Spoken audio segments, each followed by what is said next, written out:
Tonight on Inventing the Future, we're taking a close look at the collision between open society and surveillance. With guests Bruce Schneier and Julian Sanchez. Stay tuned for what's next after What's Next.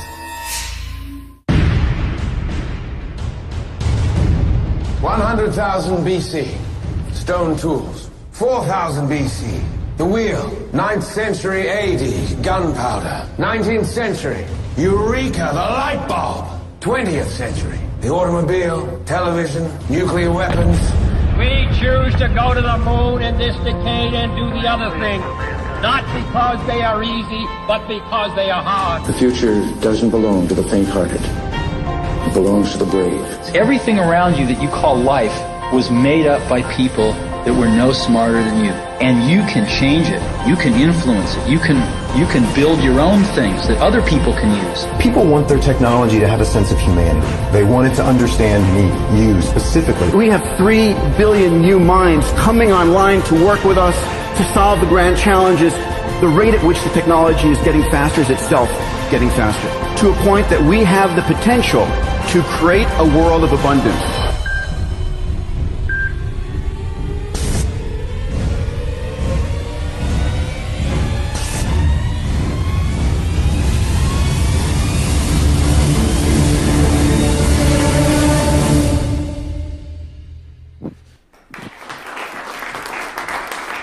Thank you. Thank you. Well, I'm happy to be back here tonight with Inventing the Future. You know, tonight's show is a little bit different than our usual show. Usually I come out and I talk about technologies that get me really excited, things that are coming in the future that I think hold great promise. Tonight it's going to be a rather different perspective, because it turns out that the digital technologies that so delight us and brought us so much abundance in terms of information and new ways to communicate, new ways to share ideas, well, those technologies also have a dark side to them. And we're going to take a look at that tonight. It turns out that these technologies that are in use around us right now, for instance, you're probably familiar with the idea of a hacker who might be going after your password to your social network account, or maybe your credit card information, or something like that. But it turns out that they have a convention in Las Vegas, yes, just like any organization, the Black Hat Conference. And in 2011, just a couple years ago, one of these hackers presented a paper where he proved that he can actually wirelessly hack into an insulin pump or a heart meter and actually hack it from a distance. In a way, he could send a jolt to that person and commit the perfect crime by killing him in a way that would be totally undetectable. That's a scary thought, and some of the manufacturers are already working on cloaking technologies to prevent that from happening. Just last week, the National Intelligence Estimate was published, and this is a document that details how China has a massive sustained campaign underway right now to hack into multinational corporations. And as it turns out, more than 50 corporations are under almost constant assault in this way. More than 50 corporations per week are hacked into at an average of almost 2 times a week. Their internet defenses are successfully penetrated. So this is a real present threat that's happening. And it's not just the overseas threats that are happening. This technology is starting to pervade our life. It's becoming actually scarily commonplace. There are already companies, retailers, that are experimenting with cameras that'll track you as you walk into the store, and they'll compare your face to face images that have been tagged on Facebook, this facial recognition technology that's so prevalent, not just on Facebook, but also Apple and Google and other companies have promoted. And that's not all. Some companies are starting to use this in a way that I feel is almost unfair, where in a job interview situation, a corporation may demand that you relinquish your Facebook credentials or your Twitter account so that they can get a better understanding of your habits and how you communicate and who you're connected to. And that's a little bit Orwellian, I think. And perhaps most creepy of all, just this last week, Raytheon, a major defense contractor, announced a new program called Riot. It's the Rapid Information Overlay technology. What this allows them to do is assess in massive scale people's behavior in social networks so that they can predict future behavior. And this starts to take on a kind of creepy sci-fi theme. Now, some people feel that privacy's over. Just a decade ago, the CEO of Sun Microsystems, Scott McNealy, said this. He said, "You have zero privacy anyway, so folks, get over it." That's the world that he envisioned. We want to hear from you. We'd like to know what you think about this issue. And you can certainly use the hashtag ITF to let us know. I noticed that some people before the show have already started to send in questions on Facebook. And on live stream, you can chat in and offer your questions and comments as well. After tonight's show, we're going to stick around a little while for some live Q&A with the audience about this. But first, what I want to do is introduce our experts. We have two fantastic guests for you tonight. And first, let's bring on stage one of the most renowned security experts in the world, Bruce Schneier. Bruce, welcome to the show. Thanks for joining us. So, you are well known as a kind of a pundit about security and the issues that we're going to talk about tonight. And your services are also in high demand with organizations all over the world. What people might not know is that you have a fantastic newsletter they can sign up for. It's where I learn about these issues, and I've been following it for quite a while. And Bruce also recently published this book, Liars and Outliers. Tell me a little bit about this book. Is this on this topic, or? Well, it is in sort of a meta way. What I'm looking at is the notion of why security exists, and I'm looking at trust. And really, if you think about society, we need trust to make it work. I mean, you got this audience here, and I'm looking at them, and not one of them has jumped up and attacked the person sitting next to them. Right? You laugh, but if that was an audience full of chimpanzees, we couldn't get away with it. Right? Humans are the only species that can sit there quietly. And society works because of this. And there's a whole bunch of reasons, right? One of them might want to mug the other person or, steal my iPad back in the dressing room. But they don't for a whole bunch of reasons. There's a lot of security there. And we have sort of a social construct that keeps us all looking out for each other. It's social, legal. There's a lot of things going on there. So the nature of society requires some measure of trust to function. But in some respect, this might be getting undermined. For instance, this topic of hackers, it keeps coming up. People are very familiar with it. But from what I've read, you think it's kind of an overblown idea. Sometimes it's overhyped. Well, we do tend to overhype the criminal threats. And, it's really what makes headlines, what sells newspapers. We like to hype the attacks from China, cyber terrorism, cyber war. Basic cyber crime, stealing money, I think, is underreported. Okay, a lot more happens. Some people have said make the news. that accounts for almost 2/3 of all crime is now internet crime. I don't know if that number is accurate, but I've heard that. Yeah, it's really hard to count. It's hard to measure. That's but right. There's certainly a lot of it. So we can't dismiss it. It's a real thing. But tonight we're going to cover a number of threats. I thought we'd start though with a funny idea here. So a hacker in Montana hacked into a local TV station, and he got into the emergency alert system there.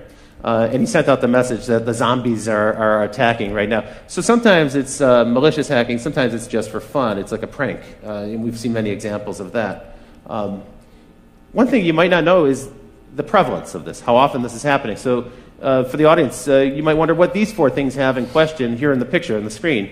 The New York Times, Twitter, the Bush family, and the U.S. Federal Reserve. Well, the answer is that last week, these guys were all subject to massive hacking intrusions. And so it's a wide range of targets. And this is going on so frequently. We hear about it so frequently, we kind of get numb to it. And it's interesting. It's a different people in each case. We believe New York Times was Chinese.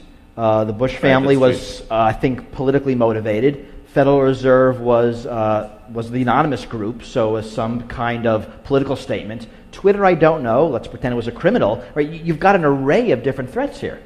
So the paranoia is justified a little bit when we hear about the hackers, but let's turn to another subject, which is these Chinese intrusions, because we heard so much, coming out of Davos, we heard so many companies grumble, complain, and in some ways they were a little bit ashamed to admit that they have this problem, kind of a growing problem, that they're being hacked constantly.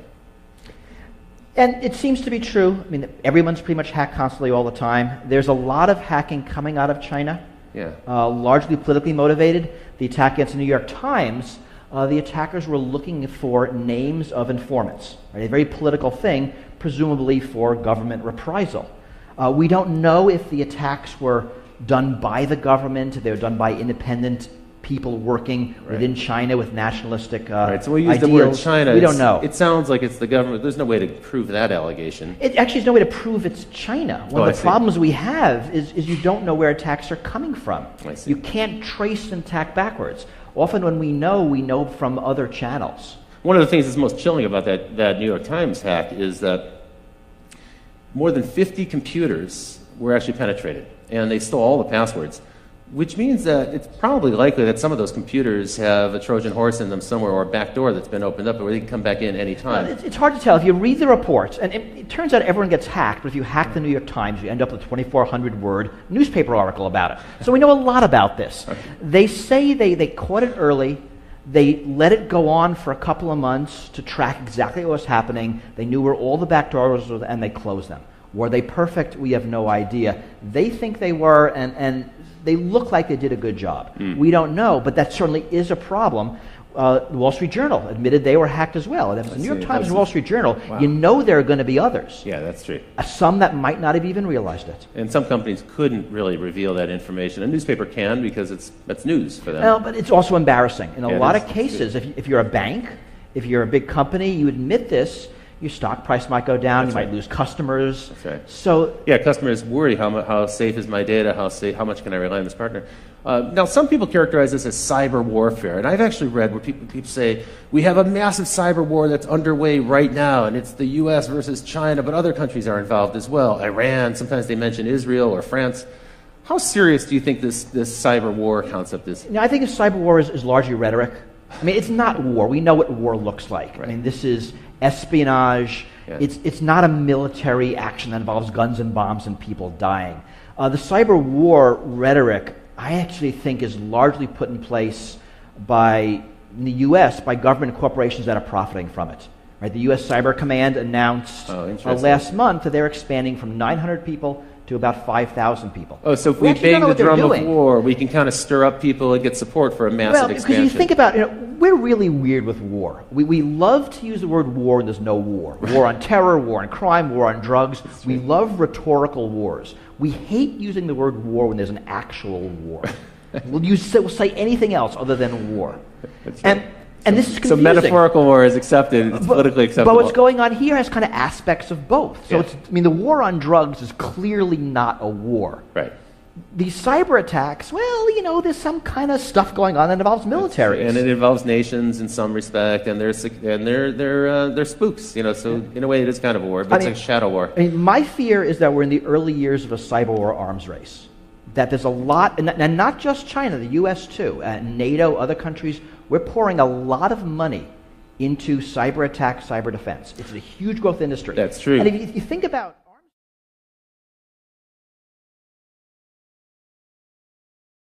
and the drumbeat gets louder every single day. You coined the term wholesale surveillance to describe the way governments are kind of hoovering up data, and in the U.S.'s case, it's frankly because of the massive expansion of Homeland Security after 9/11. Let's take a look at wholesale surveillance by the numbers. So the first number I'm going to show you is 300. This is the number of times a citizen of the United Kingdom is videotaped on average every single day as they pass through the UK. There are about 5 million CCTV cameras in the UK. It's the most heavily surveyed country in the world. 1/3. This number represents the percentage of U.S. Air Force craft that are autonomous drones. Most people are unaware that we have 7,500 drone aircraft in the U.S. Air Force right now, and that number is increasing rapidly. And by the way, the Air Force isn't the only government branch that has drone aircraft. We'll get into drones a bit more. But the number that struck me was 40. 40 is the number of attacks every single day by drones in Afghanistan. I was unaware of this until I started to put together the research for this show. So last year, on average, every day there were 40 drone attacks in Afghanistan. 76, this is the number of nations that are rapidly scrambling to get their own drone Air Force fleet. So soon the United States won't be the only country that has drone aircraft, and they're seeking to either develop the technology themselves or acquire it on the market. Now this big number, 878,000, that's a number of hours of audio that have been recorded in 2012 by the FBI in surveillance here in the United States. And this number, staggering 29 million electronic files that were gathered by the FBI last year in surveillance in the United States. So this is, in some respect, these numbers reflect the massive expansion of electronic surveillance that's happening right now. And to help us talk about this, let me introduce our next guest, who comes to us from Washington, D.C. Folks, it's Julian Sanchez from the Cato Institute. Hi, welcome to the show. Thanks for joining us. So Julian, you actually have been covering these topics on the web as part of your responsibility at the Cato Institute, but also as a journalist for some time. You're an expert in the subject of privacy and law and this electronic surveillance. As far as anyone can be. Okay, well, that's a rapidly evolving topic. One of the things we talked about earlier today, and we're getting ready, was the expansion really began after 9/11. We had kind of a state of emergency. And my observation is it's a permanent state of emergency. It doesn't seem like there's any end in sight. Well, that's right. It's not a conventional war where you beat the enemy and then they're gone. It's a war, in a sense, on a concept, terror. And as long as there are angry young men somewhere who hate the United States, there'll be a justification for that threat. As long as we keep lobbing in Predator drones with Tomahawk missiles, we'll probably create a whole new generation of terrorists who wish to... We don't seem to be running out. Yeah, that's right. Now, tell me a little bit about Homeland Security, which really is a relatively new thing, but that's been the locus of this big government expansion. And what they really did was they combined a whole bunch of different government departments together under one mandate. Tell me a little bit about the growth of that and then some of the other organizations. Well, that's one part of it. The DHS gets a lot of attention. They're perhaps the most visible in the form of TSA, the people who are groping you as you get on a plane. It's really, though, I think, not the biggest expansion of the surveillance state since 9/11.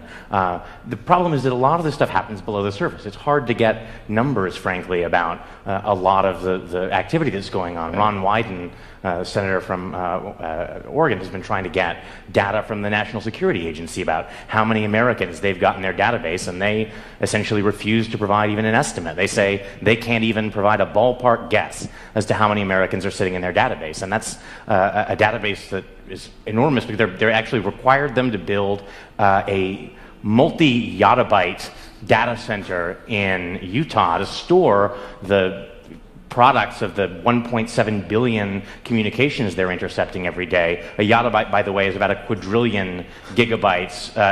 They don't actually have a higher unit than that. Crazy. So one thing that's happening, we talked about this earlier, is that the price of storage has dropped so much that we can now do something that's totally unprecedented, which is store everything. Right. So in the past, if you were going to do surveillance or wiretapping, you had to be kind of selective about it because there wasn't a way to record it easily. But now they can, and they can also do analysis later, after the fact, to find out if there was any evidence of a crime or even a pattern that might suggest illegal behavior. Well, I mean, this fundamentally changes how surveillance works. Yeah. Right? We're used to how we see it on television, follow that car, right? That's surveillance. That's right. But now it's follow every car. And actually, it's follow every car all the time, and we can follow that car 6 months ago because we've saved the data. Right. So surveillance changes. And it's, in a lot of ways, it's not because of malice. Computers produce data.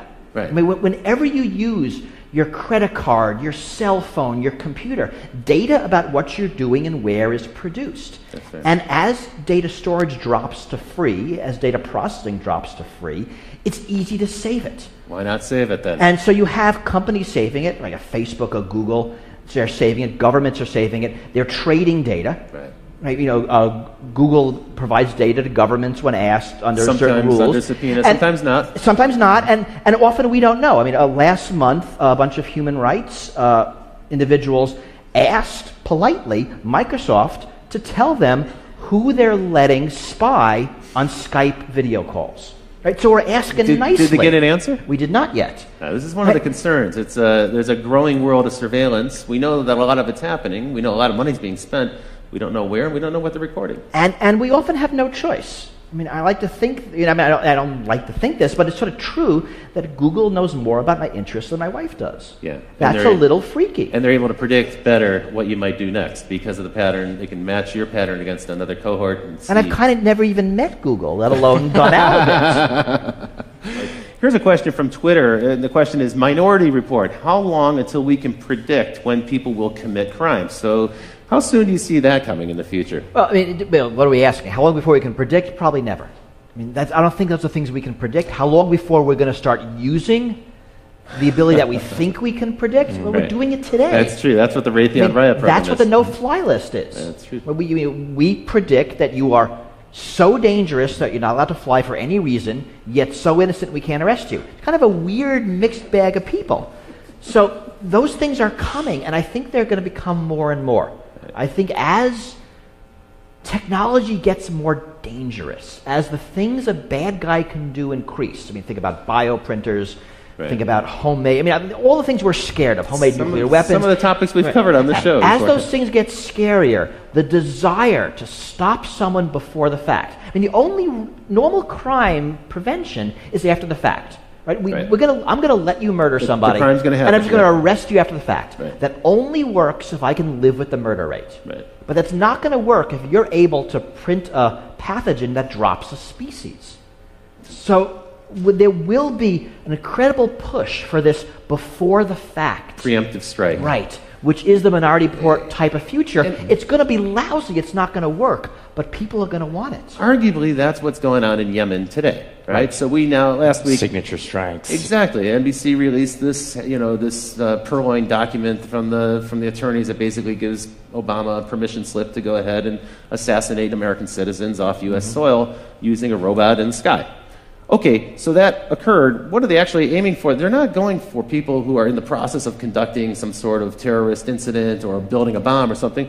They're targeting people who are at home. They're targeting people who are at a celebration, a wedding party or something. People who aren't actually doing anything necessarily criminal. It's the intent, the possibility, as you say, they're targeting them based on behavior and some measure of prediction. Well, so they're a moderately higher bar for American citizens. This is the strict standard, right? Is they have to be an imminent threat, and capture is infeasible, except imminent, it turns out, doesn't really mean imminent, because there doesn't have to be any kind of particular plot that they know is ongoing. So imminent means something other than imminent. And capture being infeasible means, I think basically it would be easier to kill them. Right, inconvenient, I think, rather than feasible. Now, if you had the bad taste to be born somewhere other than the United States, you don't even get that level of protection. Again, most of the drone strikes that are happening now are so-called signature strikes, meaning it's not there's a particular person who's targeted, but 5 20-year-old Arab males are congregated somewhere, and well, that's either a terrorist plot or a wedding, but better be safe than sorry. Take them out. Tell me a little bit about Total Information Awareness, this program that Admiral Poindexter proposed more than a decade ago, but I thought it went away, but it seems maybe it's coming back.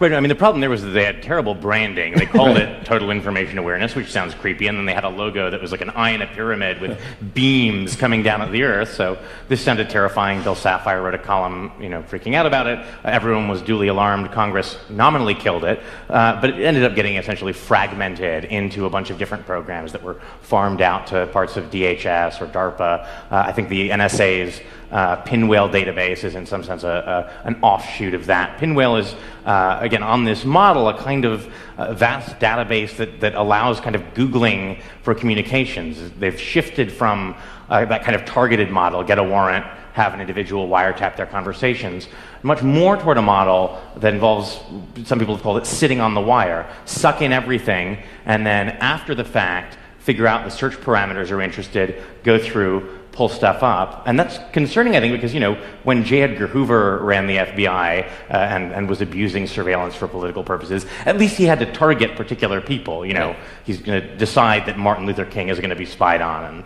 then they're going to try and drive him to suicide. Now, this stuff is sitting in a database for 30 years. If they happened to sweep you up and then in 10 years you're running for Congress, someone can after the fact decide you're worth scrutinizing. It's even conceivable that behavior that's legal today could change in the future, and there'll be some record of it, and that could be embarrassing on one hand, but it even might be that after the fact it's illegal. Or even not. We all do things that are embarrassing because we're human. Yeah. If everything is swept up, then the likelihood of it being uncovered by somebody, and if you can greater. Selectively edit it, we see this now in political campaigns. That's true. Now we're living in a world where pretty much every candidate is followed 24/7 by the opposing party with a camera, because they're going to say something that's embarrassing. Sooner or later, and you got 10 seconds, and it's a beautiful, embarrassing quote, and you run with it. They run like crazy. We know one of the things the intelligence agencies like to do with the fruits of surveillance information is use it to coerce people into becoming informants. The FBI now has 15,000 informants, like 10 times more than Hoover ever had at the peak of COINTELPRO, the kind of vast spying and infiltration network, looking at civil rights and anti-war groups. And one way to do that is to say, hey, we found out that you're having an affair. Why don't you spy on your mosque for us? There was a case here in Chicago, a guy named Ibrahim Mashal, I think. They said, look, we know that you had communications with a cleric in the Middle East. They were innocuous, but that's enough of a pretext to get someone put on the no-fly list. If your business requires you to travel, that's a huge obstacle. And they said, well, we can get you off the no-fly list if you're willing to cooperate, if you're willing to tell us what people are saying at your mosque. And he's actually currently now suing the Justice Department over this. So the information is gathered up in this kind of broad sweep, sometimes without a warrant. And in any case, warrants are targeted at an individual. Here we're taking information wholesale, as you put it, hoovering it up, and then it's analyzed later. And then if something embarrassing, awkward emerges, now they've got leverage on somebody. It might not even be illegal activity, as you point out, but it's leverage to coerce them into cooperating with the government and doing the government's bidding. And this is our government. Now, I'm assuming that this is happening all around the world, and probably countries that don't have the same due process and constitutional rights and privileges that we have in this country. And I mean, it's certainly true, and we know that U.S. technology is being exported to totalitarian regimes for varied purposes. Government of Syria, government of Egypt, government of Iran.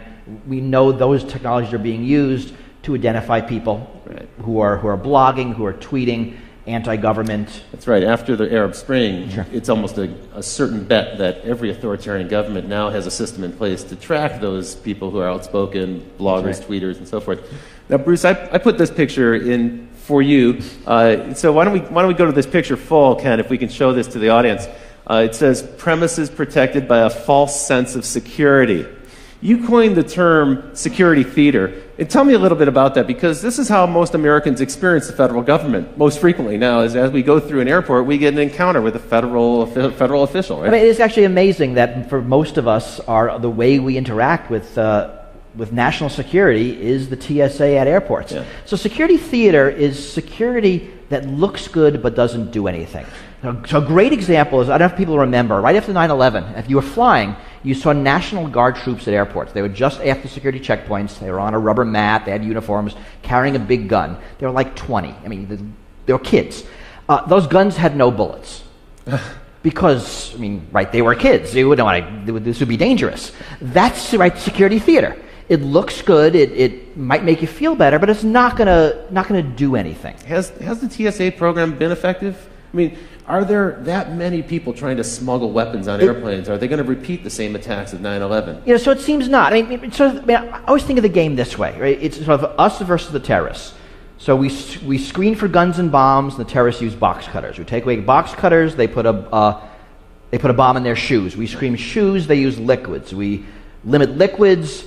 They put a bomb in their underwear. We have full body scanners. They're going to do something else, right? This is actually a dumb game. It is dumb game. Right? It's like shutting the gate after the horse is gone. I mean, so the smart game is you pick your attack, I pick my defense, and we see who wins. The dumb game is I pick my defense, you look at my defense, you pick your attack to bypass the defense, and right? So it seems that the TSA has largely been irrelevant, and they will talk about their success stories, and it's how many knives they take away, and they found somebody wearing a fake army uniform, and they confiscated a snake. I mean, this stuff is actually on their website, and they're proud of it. They used to show some of the confiscated weapons in the early days, but I think that's tapered off now because most people have learned don't bring a weapon. Or people do forget. I mean, people do bring guns on airplanes because they forget. It is kind of weird. You'd think everyone would know by now. But also, people buy souvenirs, and there's like a knife in the wooden statue, and they didn't realize it. That's true. Snow globes are now legal again. I mean, you couldn't bring snow globes on airplanes. We're not actually sure why, but now they're okay. So all you snow globe collectors can. I mean, and the sort of elephant not in the room here, right, is that there's just a limited number of terrorists. This is like a line of work where if you're really competent, you blow yourself up. It's a sort of anti-Darwinian effect. So what we find is that no one wants to admit this because there's hundreds of billions of dollars in grants from Homeland Security and then contracts for intelligence contractors and defense contractors.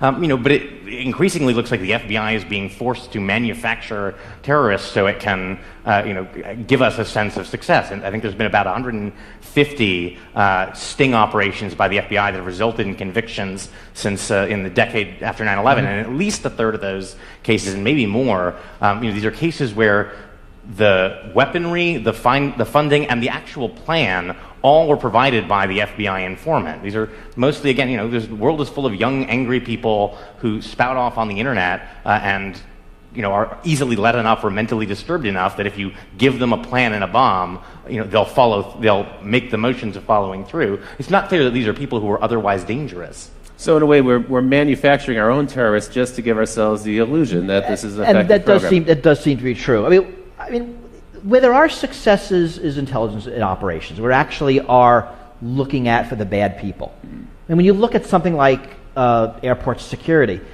it only makes sense to focus on the plots, right? A liquid, a shoe bomb. If plots are few and targets are few, right? If all we do by spending billions on shoe scanning is to force the terrorists to make a minor change in their tactic, right? We're wasting our money. Yeah, and we're wasting everybody's time. And that's fundamentally the problem. Right. And it's inefficient on a massive scale. Speaking of inefficiency, these scanners that we're looking at, the rapid scans, now I guess they're going to phase them out of the airports because they've been proven to be ineffective. After radiating us for a couple of years, now they're finding out that doesn't actually thwart any kind of criminal activity. And because some of these makers of these things fell through on contracts that were supposed to allow them to use a blob to show objects instead of actually showing you naked. But there's a bit of poetic justice. They're apparently being repurposed at the entrances to various federal agencies. So, right, they're actually not going away. That's important. That's right. And the full body scanners aren't going away. There are several technologies. Yeah. And the millimeter wave is staying, so holding your hands up and being scanned is not going away. Just a particular radiation technology, because the one company wasn't able to do some of their anonymization things on the visuals, what Julian said. And there was a case in Florida where some of those images did leak out, and that also undermined the claim that somehow this information would never get out in the web. And here we have the pictures right here, so you can see them. Well, now let's take us down to the local scale. And so, as it turns out, it isn't just our federal government that's out there combating terrorists or maybe other nations, we don't really know, in some shadowy cyber war. But actually, in a weird way, I think the DHS has kind of co-opted your local police force. They've turned them into deputies of this national effort to find terrorists. Talk a little bit about the spread of Homeland Security dollars to local police forces. Well, so I think we'll maybe get to fusion centers in more detail later, but there's lots of federal money out there. If you say you want to run a counterterror program, you may not have terrorists, but that's no reason to turn down the money. Right. So we find fusion centers, for example, something like $250 billion in grants that went out, supposedly for counterterror. A 2-year Senate investigation found that they never actually produced a single shred of actionable, useful intelligence about terrorism. It did end up buying a lot of Range Rovers for local sheriff's departments, plasma TVs so that they could display the Fusion Center calendar and watch cable news in San Diego. DHS has given out, I think, $50 million in grants for local police departments to photograph license plates. To your point earlier, in a wholesale level, not going after an individual car or doing it as they drive by on patrol, but they're setting up cameras now in different. I know in San Diego they're doing this on a massive scale. They're just routinely photographing the license plate of every car on the freeway that goes by. There's a lot of technology. It's license plates. It's all the CCTV cameras. You produce the UK number. We know better. There's cameras everywhere in the United States also. That's right. A lot of cities have them in intersections where they're automatically scooping up license plates. Again, that's being saved. The money's being used for other surveillance, for cell phone surveillance, for just collecting up lots of data. And we'll get into cell phones in a minute. But because it's data, it sloshes around. I mean, this is the fundamental problem. It doesn't matter who collects it. Once it's in the system, it goes into a fusion center, it goes into the NSA's computers, it goes into some marketing computer, and the data stays. And it's very hard to get rid of it. And now it's being used for all sorts of purposes. And we have no control over it, or really even any visibility into what data is collected. We don't know how it's being used or who's using it. We also don't know when it's going to come back to haunt us, because it may turn out a few years later something that you did was of interest to them, and they may have been tracking you for quite some time. You're probably taping this show. I'm sure we are. So there are billions at stake, and it's a rapidly growing business. We know now that the surveillance business itself, just that segment of it, is now something like a $5 billion business outside of government to private corporations. I thought it might be nice to take a look at the snooper market, take a look at all the devices, some of the devices that are on sale. For instance, the Watchhound, which allows police forces to listen to cell phone conversations the same way you might if you were using, say, a radio band scanner. So you can actually tune in to the cell phone conversations. You probably didn't think that people could hear you when you're talking on your cell phone. In fact, that's widely available. These are widely in use. The Stingray. Stingray, this is an interesting device. It can be mounted in a van, in a police van, and driven around a neighborhood. And if they're trying to find a particular individual, even if that individual is not using his cell phone, what it does, the Stingray pretends to be a cell phone tower, and so it'll find that phone, connect with it, and then they can drive a few more blocks and eventually triangulate the location of that particular phone. So they can find you with your phone. In a weird way, your cell phone is like a little spy that's in your pocket, leaking out information about you. And then Cellbrite. This is the one that troubles me the most. So for a routine traffic incident, moving vehicle violation, you can be pulled over by a policeman. And if you have your cell phone on your body, or if you're using it when they pull you over, then they have the right to take your cell phone, and they plug it into this thing, Cellbrite, and in just about 2 minutes it can download everything that's on your phone. Now think about that. That technology is actually accessing my whole life in my cell phone. You're with the Cato Institute. At this point, I need to disclose that the Cato Institute is known as a libertarian organization, a libertarian think tank. What's your take on this device, this Cellbrite? I mean, are you outraged by this? This is a little bit of an intrusion. I think it's the question, of course, is whether this is actually something that happens routinely. We don't know what a court would say about a situation like this, but certainly the setup is there. The Supreme Court has held that it's not just felonies that a police officer can arrest you for. It's any crime, including not having your seatbelt buckled or a traffic violation. It's up to their discretion whether to perform an arrest. And then once they've decided to arrest you, there's a Fourth Amendment exemption for searches incident to arrest. It's certainly not beyond the realm of possibility that they could decide that that is covered within the scope of a search incident to arrest, and effectively use a pretextual stop to gather a full record of your electronic life. I've also heard that when you enter the U.S., sometimes Customs and Border Security will do the same with laptop computers, cell phones, and so forth. And usually, you're right, it's for an individual of interest to them. Not necessarily a suspect, but it might be someone we know of, documentary filmmakers and volunteers who work on organizations, even people affiliated with Aaron Swartz. Have been detained in this way and seen their electronics moved down. Well, and the privacy watchdog at DHS actually just issued a finding that suspicionless searches of laptops and other electronic devices basically should be allowed to continue. No reasonable suspicion of any kind is necessary. And they concluded bizarrely that there would be no civil liberties benefit to curtailing these searches at the border. And border search here is sort of a term of art. It's also their view that the sort of constitution-free zone extends for about 100 miles in from the border. And the Constitution-free zone, not a phrase I'd heard before. Remember that this is all temporary. I mean, so what's the outrage here? That my phone has my email, my contacts, my calendar, my life. Potentially my credit card information could be stored. But think about what's really happening. I have a smartphone. It's probably that Google has my email, my calendar, my contacts.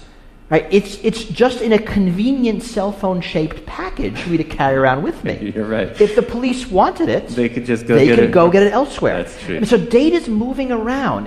One of the problems with these debates is we always focus on one thing. We focus on cameras, focus on cell phones, we focus on CCTV.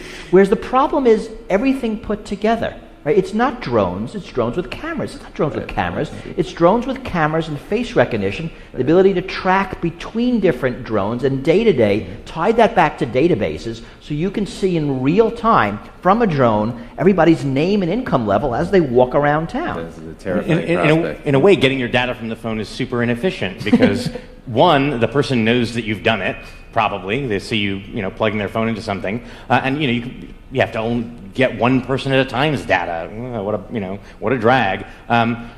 Unfortunately, since a series of sort of misguided rulings from the late 70s, Fourth Amendment doctrine is that once your data is in third-party hands, once it's Google or Facebook holding on to it, in principle, that's now their business records. You've surrendered your Fourth Amendment privacy interest. And so a lot of that data that we naturally expect to be protected by the Fourth Amendment's requirement of a warrant issued by a judge isn't protected in that way and can be gained. People are totally unaware of that. That actually pertains to your Gmail account, for instance, which is stored on Google servers or any other but pretty much everything these days. Cloud computing, we have our pictures somewhere, our emails somewhere. All of our data is very rarely on our devices now. It's really elsewhere because it makes a lot of sense. But now, as Julian said, the rules no longer apply that protect them. in a weird way, our protections, our First Amendment, Fourth Amendment protections haven't really caught up with the 21st century. Not even close. And the technology is evolving much faster than laws ever will.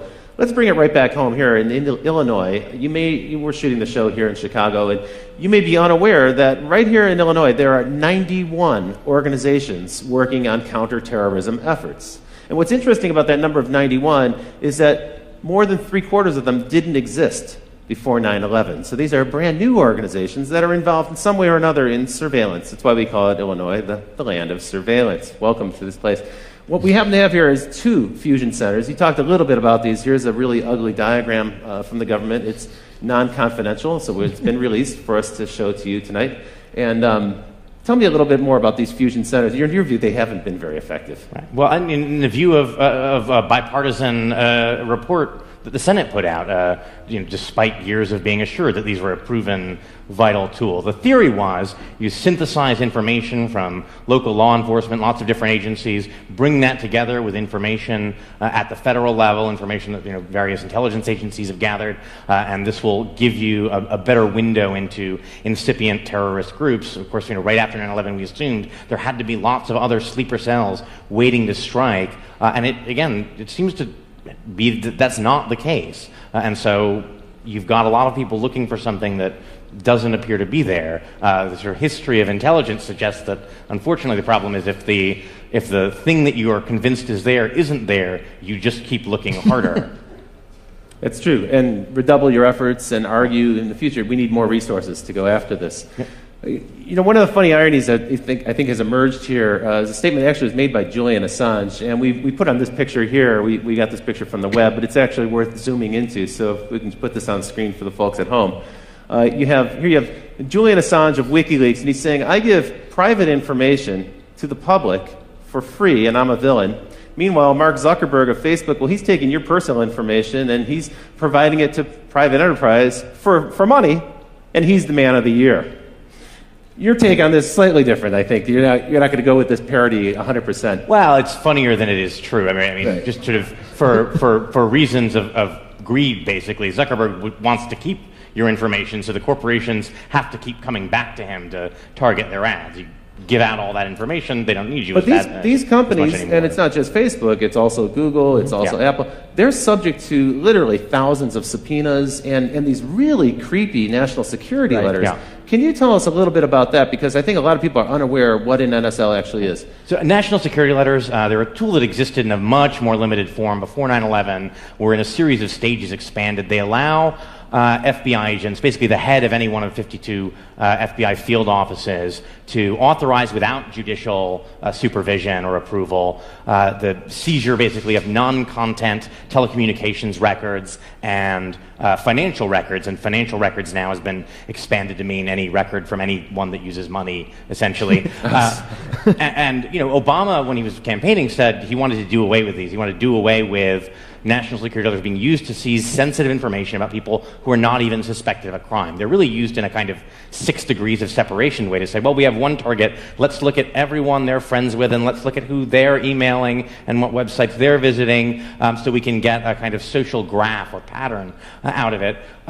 Actually, in 2010, the Obama administration broke Bush's record for the number issued. It was about 26,000, only pertaining to Americans. And the number of people affected, it was more than 14,000. Again, that's only Americans, and it doesn't include national security letters for basic information, like, who is associated with a certain IP address. This is only more detailed transactional logs. So there's no warrant, there's no judge involved, there's no secret court that you have to go to. You don't have to show any evidence. In fact, you can use these to troll for evidence and then go back to the court and say, well, now we've got the evidence we were looking for thanks to the NSL, and now please give us the warrant so we can go after these people. And there's a lot of belief that's happening. And to Google's credit, they will say quarterly how much of these they're getting. I mean, they'll tell us. They don't give us details. Twitter has also pushed back, right? And even some telcos have, not our very big ones, they seem to have kind of been co-opted by the government. A lot of companies will not tell us at all how many of them they get, whether they comply, how much they comply. it is all very secret. Google and Twitter are rare in sort of volunteering some of this information about how much they get. There's no aggregate reporting as there is with wiretaps that would give us a kind of overall picture of how much these different electronic surveillance tools are used. The telcos normally are not so forthcoming, but Congressman Ed Markey sort of requested the major cell phone carriers to give a tally of how many requests from different kinds of law enforcement agencies they got, added up to about 1.3 million a year. Wow. A lot of that is cell phone tracking. A lot of that is calling patterns. Also, just the compliance with that, think of the number of requests. I'm certain that the person receiving those requests at that volume would just automate the process and not even pay attention. Well, Sprint has done that. They created a back end called L-Site because they said, we're getting so many requests, we just couldn't deal with them manually anymore. It's like the information smorgasbord. Right. They allow them to just dial straight in. We've heard rumors about that, too, with some of the other social networking sites. Kind of a creepy thought. One question here, have you developed your own ways to combat or accept this new world order of constant surveillance? So I guess the question pertains to you guys. What do you do in your own lives to keep your lives private and secret? Yeah, I mean, what we do is around the edges. Right. What can you do? You can not have a credit card. You can not have a cell phone. You can not go outside. You can live in a cave. I mean, they kind of make no sense. You know, I don't have a Facebook account. That makes me kind of a freak. I keep all my email on my computer. That makes me a double freak. So, I mean, I'm doing some things around the edges, but by and large, there's not a lot we can do. I mean, you have to accept it simply because you're being surveilled. What we learned from the General Petraeus scandal is that even the director of the CIA can't keep email secret. I mean, if he can't do it, I don't stand a chance. You know, that was a very troubling case, isn't it? That Gmail hacking, it's a major intrusion. Not just the fact that it was kind of a comedy of errors with our two generals and they're flirting with this woman in Florida and so forth. That was funny and had a comic element to it. But in fact, this Gmail hacking by the FBI, with really no pretext, no evidence of criminality, and they trolled through until they found some evidence of something that they could hold him accountable for. It's bizarre on a couple levels. It nominally started as an investigation into cyber stalking, meaning she'd sent some harassing, Paula Broadwell had sent some harassing emails to a woman who was friends with Petraeus.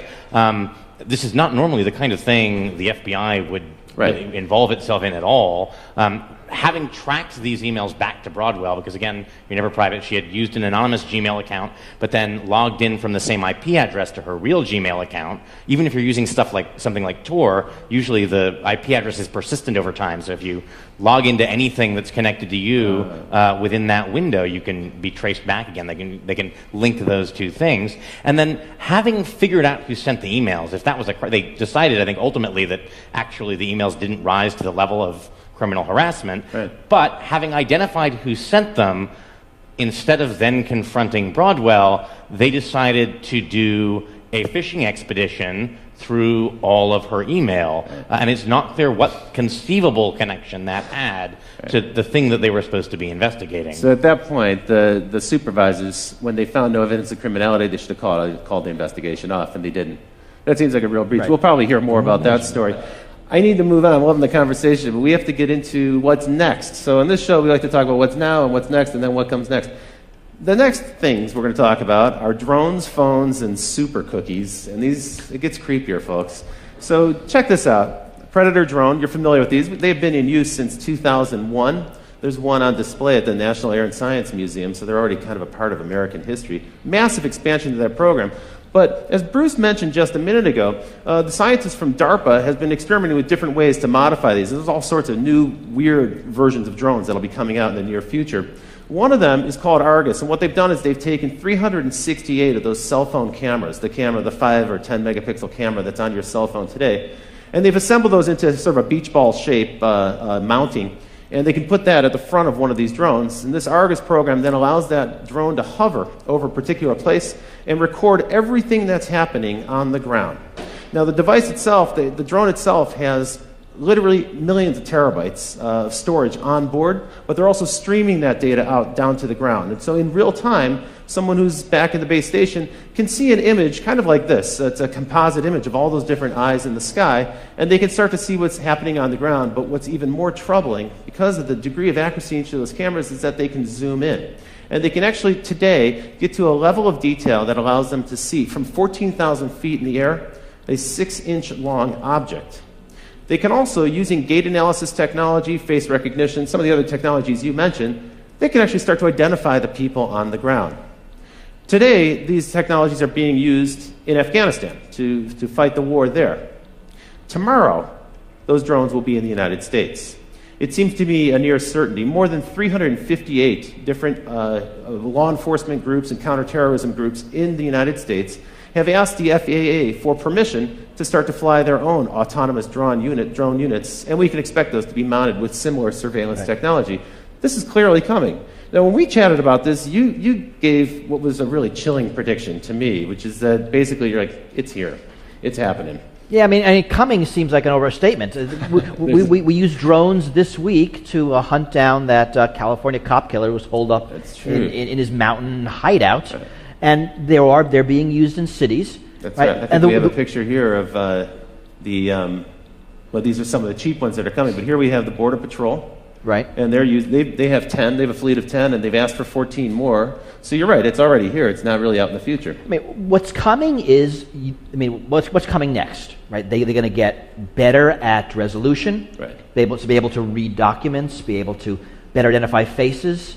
And once you identify faces, you have a lot of good public face databases. I mean, Facebook has a phenomenal database of tagged photos. Thanks to your friends who tagged you, you'll now be identified by the drone in the sky when you leave the house. Even if you're not on Facebook. I mean, it's not like you're their customer. Right? I don't have a Facebook account. There are tagged photos of me on Facebook.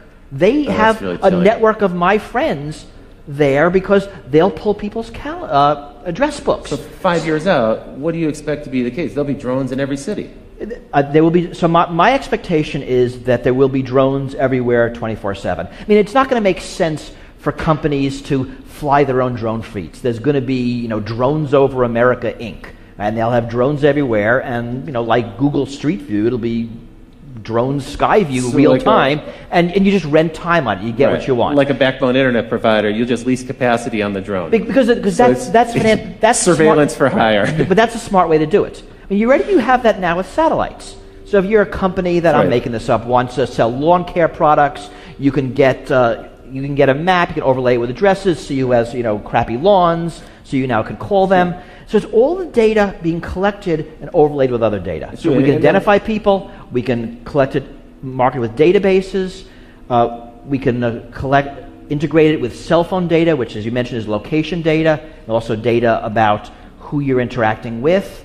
And now, whether you're a government or a corporation, you can collect people who aren't your customers, for everybody, a lot of data about them, which allows you to market to them. That's true. And for commercial purposes, there's many good uses, right? Real estate people want to understand where traffic patterns are going. Retailers want to see how much foot traffic and car traffic. There are weird uses, right? I mean, there's a lot being talked about now about personalized billboards, that a billboard will see you walk by. Now they can recognize your gender really quickly, and they can give you an ad that you might like better. Wow. But if they now know you by name, the same ad now follows you around town. That is... And then onto Facebook and onto Google, and it gets really weird. It sounds like science fiction. So for one of the things you're leading up to, you've already foreshadowed a little bit, is the combination of these eyes in the sky, and frankly, eyes everywhere. Every building will have cameras on and so forth. All that information now is going to be networked. Previously, the CCTV cameras weren't networked, but now they're networked. And we can cross-reference that with your location data. So your phone in your pocket, as I said earlier, it's a spy. It's really like little brother is watching you. You're carrying little brother around with you. That's leading us into this wonderful new world of behavior tracking. This is the white-hot center of online advertising at this point. It's the hottest field for online marketing, where we can actually kind of predict patterns of behavior, predict who we can market to next, some of the things you were just alluding to. Tell me a little bit about super cookies. Here we've got a goofy picture of super cookies, but this is actually kind of a creepy new development in browser technology. Right, so the idea is that people have started to catch on. Some of them at least. It's actually not that new. Right. Oh, that's true. You clear out your cookies so you can't be tracked online. Yeah, we're familiar with that. You clear but it turns out there's a lot of cookies. other ways you can do that. There are plugins like Flash that allow separately data to be stored that can be used for tracking purposes. And there's stuff like browser fingerprinting. Your browser sends a lot of information about how your system is configured, and it turns out that very often that's enough to uniquely identify you, the sort of precise combination of different search system history, settings. the websites that you visit, and so on. Even things like the fonts on your computer. I mean, computers tend to have fingerprints that uniquely identify them. What we're really learning is, and it's worse on something like a smartphone, that it's really, really hard, probably impossible, to not be tracked. That even if you do all the things right, enough happens around you that the data is being collected. Right. And then, of course, once it's collected, and it's you don't know where it goes. Right. It's the future of advertising. Even the Magic Kingdom is using a kind of technology. This is an example from Disneyland where your family can have a RFID bracelet, a little radio frequency tag bracelet that they can wear so your kids can run around Disneyland and you can kind of identify them. But that's not the only people who are watching. It turns out Disneyland loves this because they can now track traffic flows within the theme park, and they can see if you're spending more time in Tomorrowland than Frontierland and so forth. They also know if dad is spending time drinking a beer while his kids are on the rides. It also means that the different Disney characters can greet you by name because they'll see your name on some device that they're holding, and they can actually say hello, which for parents who've taught their kids not to talk to strangers who address them by name, this starts to create kind of a weird situation. And I don't know if not to talk to strangers applies to giant ferrets. That's right. Cinderella. Yeah, right. But not really a stranger. You know, my feeling is that this type of technology seems innocuous. Oh, come on, it's Disney. How bad could it be? I think the problem for this is when you have a 6-year-old kid running around with an RFID tag, what you're really doing is conditioning them to submit to this level of surveillance. And you're just getting them used to the idea that everything they do is going to be tracked. And we see it also in schools. I mean, schools are now getting a lot of these things, and often being given to schools. For that reason, it acclimates people. So whether it's face recognition technology or fingerprint technology on buses, this is all being sold as. So biometrics is also a part of it. Schools are very dangerous. There's shootings every day. Your kid has a 1 in 2 chance of dying in a shooting. Whatever our fears are, they're being sold to us to mollify them, and it does get kids used to this sort of a ubiquitous surveillance, that it's normal. I mean, this is one of the things that the TSA security theater actually is effective at. I mean, if you think about the opening scenes of that George Clooney movie, Up in the Air, where he's just absolutely seamlessly, almost ballet-like, whipping his laptop out, sliding his shoes off. I mean, it's all this sort of choreographed dance, and it reminds me of this idea that the French philosopher Michel Foucault talked about, that there's forms of surveillance that create docile bodies. That by being observed, that we are trained to follow the path of least resistance, which is to say, train ourselves to automatically go through the procedures that expose us to the TSA guy with the least amount of hassle. I mean, they do a good job of encouraging this, right? Well, you don't have to go through the naked scanner. You can instead get terribly groped. Well, no, the easier thing to do is submit to the naked scanner. And it's a form of training. That's true. I think that's very true. You know, I was a young man. I had the opportunity to live in Berlin, and I spent time in East Berlin and East Germany and elsewhere in the East Bloc. And this was the one thing I took away from that experience, is when you live under constant surveillance and you don't know who's working for the government, they all might be spies, you never really know, people become apathetic and they stop trying. Well, but also, you change. I mean, I remember in the years of 9/11, I'll be talking to a friend on the phone, and we say something because we're talking about security, and one of us says, wow, I hope the NSA isn't listening. We both laugh because it's a funny joke, but the conversation changes. That's true. The fact that you might be observed in all things changes how you act. It makes you less of a free person. I mean, there's probably less crime in East Berlin, but you didn't want to live there. You sure didn't want to live there. One of the sadder things I remember reading in the New York Times reporting on the NYPD's sort of Muslim infiltration program was there was a student union at, I think, Columbia or another New York university where they had posted in the room where the Student Muslim Association met a sign saying, please do not discuss current controversial politics in this room. We don't want trouble. And that doesn't seem like a healthy environment for a free society. Right. Please keep your free thinking at home. Don't bring it here. And unfortunately, you don't know these things to their gut. Freedoms are hard to value. You only value them when they're missing. When they're gone. That's really true. And more than a decade ago, Phil Zimmerman, the creator of Pretty Good Privacy, he said he likened personal privacy to the environment. He said there's going to be a time where it becomes kind of a privilege for a certain group of people who can afford to have access to it. Okay, so that's pretty scary and pretty depressing. I don't want to end on a dark note like that. I guess the question is, what can we do? What are some of the things we can do? Now, we had some encouraging news, perhaps. The mayor of Seattle recently decreed that there will be no drone surveillance in the city of Seattle. Perhaps that'll start to roll out on a local level. More cities might follow.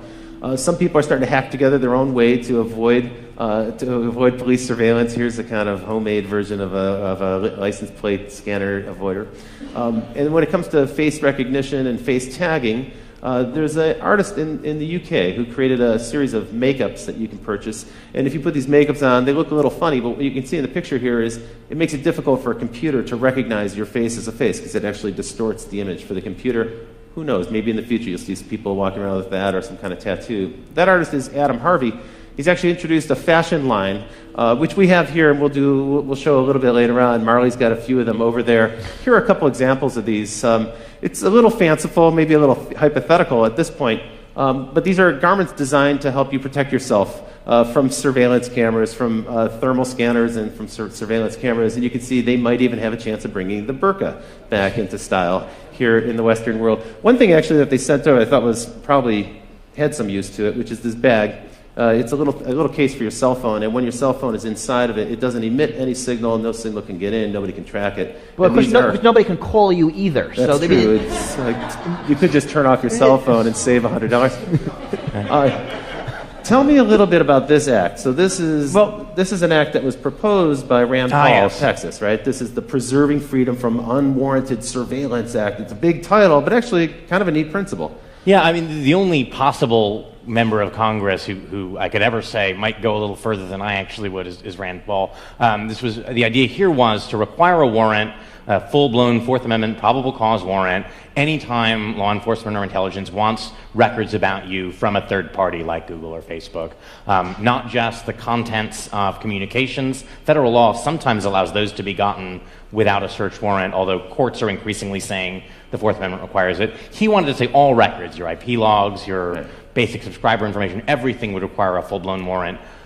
That seems like a little much. I mean, they need something that they can get first so they can build the evidence they need to go to a judge for a warrant. But it's actually a very hard question where to draw those lines. What is sensitive information? Because even something like an IP address or email headers can reveal stuff about your political associations, which the Supreme Court has said is protected under certain circumstances. You can't force a controversial political organization like the NAACP to reveal who their members are to the government. That's a pretty tall order. But unfortunately, this bill died in committee, right? I mean, the bill and all of the technologies you talked about, if you think about it, they're really around the edges. When you think about what we can do, the unfortunate answer is kind of not much. And these things are happening. There's a drone lobby. There's now a big surveillance technology lobby. I think what we can do is what we're doing here. We need to talk about the issues. We need to make people aware of them, and we need to agitate. I mean, this is going to require real social and political change. We're not up for it now. The hope is that we will be eventually. I quite agree with you. Note that the Paul bill was one of several that got shot down as the FISA Amendments Act, which empowers the NSA, was reauthorized. A lot of this stuff was a lot milder. So a proposal that the NSA has to make an estimate of how many Americans are being swept into its database, shot down. A proposal that before, if they're doing foreign collection and they sweep up Americans and they want to search for a particular American, they need a search warrant for that, shot down. It's sort of troubling how little will there is. Who's doing the shooting down? Like, who are these senators? Everybody is. Everybody. It's not anybody in particular. Bipartisanism is alive in Washington. When it comes to stopping legislation. The problem is there isn't the political. I mean, if you think about who won, you're going to go against the police. You're going to go against national security. You're going to go against corporate lobby. There's not a lot of power arrayed against these things, and that's why this is hard. It's a giant issue. Well, it's time for me to start to bring the show to a wind down now. We will have an open Q&A afterwards. I hope you'll stick around for that. But now it's time for me to talk about what's next after what's next. And folks, it's simple. You face a difficult choice ahead. We have to decide what kind of society we want to live in this country. A society where we can expect a reasonable degree of privacy, or a society where transparency is forced upon us without any possibility of resisting it. That's a decision we're going to have to make. We do have the ability to hold our elected representatives accountable. We do have the ability to speak up and object when corporations impose some transparency or forced surveillance upon us that we don't wish to have. And we have the ability to speak up. So it is forums like these that give us the opportunity to have that kind of an exchange. Well, I want to thank you both. Bruce Schneier, thank you for joining me on the show tonight. Julian Sanchez of the Cato Institute, thank you. Be sure to check out Bruce's book, Liars and Outliers. I want to give a big shout out to the crew here at Live Lab. And Barry, thank you very much for making this show possible. It's been a pleasure doing the show with you. And a big, big shout out to our live band led by Paul Wardico. Strike it up, Paul. Let's hear it.